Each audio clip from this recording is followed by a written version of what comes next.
আসছেন, আপনারা সবাই ইসলামিক গান শোনার জন্য আসছেন। এখানে আলোচনা করে সময় নষ্ট করার দরকার নাই। আমি প্রথম যে কথাটা বলতে চাই, জুলাই এসেছিল তার তরুণদের হাত ধরে।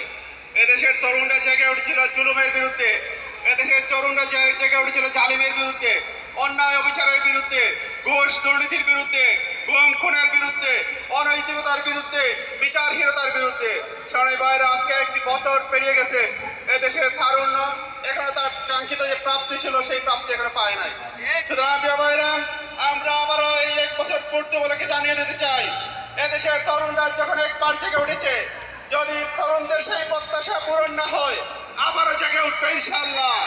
এবং আবার জেগে ওঠার মধ্য দিয়ে এই ঘুরে ধরা সমাজ ব্যবস্থাকে পরিবর্তন করে ইসলামের আলোকে একটি সুন্দর সমাজ ব্যবস্থা প্রবর্তন করবে ইনশাআল্লাহ।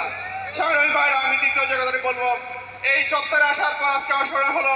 আজকে কয়েক বছর আগে যারা দক্ষিণ মানুষ আপনারা সবাই জানেন, এই ফ্যাসিস্ট শেখ হাসিনা সরকারের এই এলাকার যিনি পার্লামেন্ট মেম্বার ছিলেন, উনি ওনার রাতের ভোটে বিজয়ী হওয়ার পরেই চত্বরে একটি সাংস্কৃতিক অনুষ্ঠান আয়োজন করেছিলেন।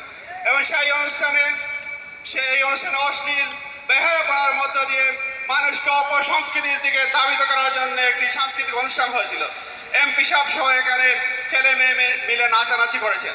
প্রিয় ভাইরা, আজকে কয়েক বছরের ব্যবধানে উনি সহ সেই অনুষ্ঠানে যে এমপি সাহেব ছিলেন, সেই শ্রোতা ছিলেন, যারা গায়ক গায়িকা ছিলেন, কেউ আর দেশে নাই। সবাইকে এই দেশ ছেড়ে পালাতে হয়েছে। কিন্তু তখন ইসলামের পক্ষে কথা বলার জন্য মানুষ এই এলাকায় ছিল। জুলাই অভ্যুত্থানের সময় ইসলামের পক্ষে কথা বলার মানুষ ছিল। আগামী দিনে ইনশাআল্লাহ ইসলামের পক্ষে কথা বলার মানুষ এই অঞ্চলে থাকবে।